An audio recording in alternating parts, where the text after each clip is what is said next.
આપણે અત્યારે એક અંબિકા ટાઉનશીપ અત્યારે રાજકોટનો સ્પોટલાઇટ એરિયા છે. તમારા મેજરલી પ્રોજેક્ટ છે એ આ એરિયામાં છે અને અત્યારે ફ્લેટ લેવા માટે એ જ એરિયામાં લોકોની પડાપડી છે. એરિયા વિશે થોડીક લોકોને વધારે ઇનસાઇટ ડિટેલમાં આપો. અંબિકા ટાઉનશીપ અને મવડી એ ભૌગોલિક દ્રષ્ટિએ તમે વિચાર કરો ને તો એ રાજકોટનો એકદમ સારામાં સારો એરિયા કહી શકાય.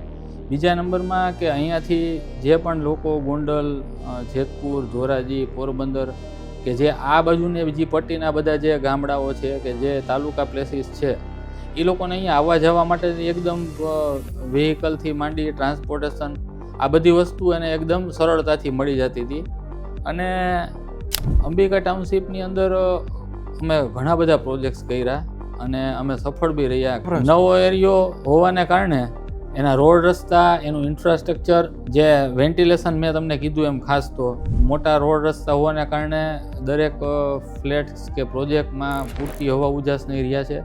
અને સિટીથી સાવ વચ્ચે ખાલી બ્રિજથી તમે ક્રોસ કરીને આવો તો આ બાજુ કાલાવડ રોડ, નાના મોવા રોડ, મવડી, ઓલી બાજુ નવો રોડ અને આ બાજુથી આ ગોંડલવાળો ટીલાડા ચોક ને એ બધો એરિયા એકદમ બધાને રહેવા માટે કન્વિન્સ.